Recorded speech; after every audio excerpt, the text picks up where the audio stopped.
ఉప ఎన్నికల్లో మా పార్టీ అభ్యర్థి స్వర్గీయ మాగంటి గోపీనాథ్ గారి సతీమణి శ్రీమతి మాగంటి సునీత గోపీనాథ్ గారు పోటీ చేసి ఇంకా ఎన్నికల ఫలితాలు వచ్చి 24 గంటలు కూడా కాలేదు. సరే, ఎన్నికల్లో అరాచకాలు, అధికార పార్టీ అధికార యంత్రాంగాన్ని అడ్డం పెట్టుకుని చేసిన దుర్మార్గాలు, ఎలక్షన్ కమిషన్ చేష్టలుడిగి కళ్లప్పగిచ్చి చూసిన వైనం, ఎన్నింటి ఫలితంగా మేము నిన్నటి ఎన్నికల్లో సాంకేతికంగా ఓడిపోవడం జరిగింది. కానీ ఎన్నికల ఫలితాలు వచ్చి 24 గంటలు కాకముందే మా పార్టీ కార్యకర్తలు, నాయకుల మీద ఇవాళ గూండాయిజానికి, రౌడీయిజానికి కాంగ్రెస్ పార్టీ ఏదైతే దిగజారుడు రాజకీయాలు చేస్తుందో, నేను రేవంత్ రెడ్డి గారికి ఒకటే చెప్తా ఉన్నా. 10 ఏళ్లు మేము ప్రభుత్వంలో ఉన్నప్పుడు మీరు ప్రతిపక్షంలో ఉన్నారు. ఎన్నడన్నా ఈరోజు ఇక్కడ మా సోదరుడు రాకేష్ క్రిస్టోఫర్ గారి మీద జరిగిన దాడి జరిగినట్టుగా ఒక ఉప ఎన్నికల్లో గెలిచిన తర్వాత ఎక్కడన్నా మా ప్రభుత్వ హయాంలో మా కార్యకర్తలు కానీ, మా పార్టీ నాయకులు కానీ హద్దులు దాటి ఈ రకంగా ప్రవర్తించారా ఒక్కసారి గుర్తు తెచ్చుకోండి.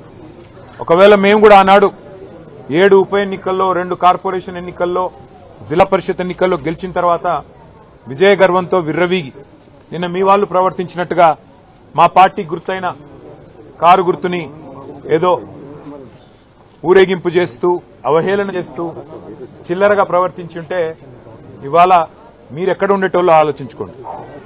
సోదరుడు రాకేష్ క్రిస్టోఫర్ గారి మీద, ఒక క్రిస్టియన్ మైనారిటీ కమ్యూనిటీకి సంబంధించిన సోదరుడు, ఆయన మీద రెహమత్ నగర్ లో జరిగిన ఈ దాడిని నేను పూర్తిగా ఖండించడమే కాదు, ఆయనకు జరిగిన ఈ దాడికి బాధ్యత కూడా ఖచ్చితంగా కాంగ్రెస్ పార్టీయే వహించాల్సి ఉంటుంది. ఎన్నికల్లో కొన్ని ఎన్నికలు గెలుస్తాం, కొన్ని ఎన్నికలు ఓడిపోతాం. ఎన్నికలు జరిగినంత కాలం ఎవరి పార్టీకి వాళ్ళు ప్రచారం చేసుకుంటాం.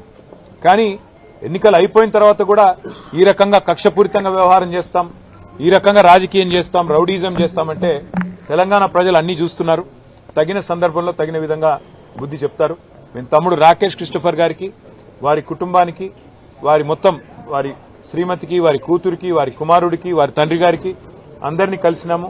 విష్ణువర్ధన్ రెడ్డి గారు, సునీత గారు, కౌశిక్ రెడ్డి గారు, అట్లాగే మా నాయకులు అందరం కూడా కలిసి, మా కార్పొరేటర్లు అందరం కూడా కలిసి ఆ కుటుంబానికి ధైర్యం చెప్పడానికి, ఎన్నికలు మా కుకట్పల్లి ఎమ్మెల్యే కృష్ణారావు గారు అందరం కూడా వచ్చి వారికి ధైర్యం చెప్పే ప్రయత్నం చేస్తా ఉన్నాం. అట్లాగే నేను ఇంకొక మాట కూడా ఇస్తా ఉన్నా, ఎన్నికల ముందు చెప్పాను, మళ్లీ చెప్తా ఉన్నా. జూబ్లీహిల్స్ నియోజకవర్గంలో ఏ కార్యకర్తకి ఏం జరిగినా కంటికి రెప్పలాగా కాపాడుకునే బాధ్యత నాది, పార్టీది. వదిలిపెట్టే సమస్య లేదు. ఒక ఎన్నికల్లో గెలవచ్చు, ఒక ఎన్నికల్లో ఎదురుదెబ్బ తగలొచ్చు, కానీ కార్యకర్తల విషయంలో మాత్రం ఎక్కడ ఎవరికి ఏ అన్యాయం జరిగినా, ఎక్కడ ఎవరికి ఏ చిన్న నొప్పి కలిగినా తప్పకుండా ఇదే రకంగా వాళ్ళ ఇంటి ముందుకు వస్తాం. అర్ధగంటలో వస్తా అని చెప్పినా ఇలా వచ్చినాం, రేపు కూడా ఇట్లే ఉంటాం. కానీ ఖచ్చితంగా ఈ రోజు జరిగిన ఈ దాడికి కాంగ్రెస్ బాధ్యత తీసుకోవాలి. మరి కాంగ్రెస్ పార్టీగా ముఖ్యమంత్రి రేవంత్ రెడ్డి బాధ్యత తీసుకోవాలి. మీరు కనుక సంయమనంతో వ్యవహారం చేయకపోతే, విజయ గర్వంతో ఇట్లాగే విర్రవీగితే తప్పకుండా ప్రజలు బుద్ధి చెప్తారు, తప్పకుండా మేము కూడా బుద్ధి చెప్పాల్సిన పరిస్థితి వస్తుందని చెప్పి కూడా కాంగ్రెస్ నాయకులకు చెప్తూ, రాకేష్ క్రిస్టోఫర్ గాని అట్లాగే జూబ్లీహిల్స్ నియోజకవర్గంలో ఉన్న కష్టపడి పనిచేసిన కార్యకర్తలందరికీ శిరస్సు వంచి వారికి ధన్యవాదాలు. ఎందుకంటే గతంలో మాకు 80,000 ఓట్లు వస్తే ఇప్పుడు కూడా 75,000 ఓట్లు వచ్చినాయి. ఓట్లేం తగ్గలేదు, కేవలం 5,000.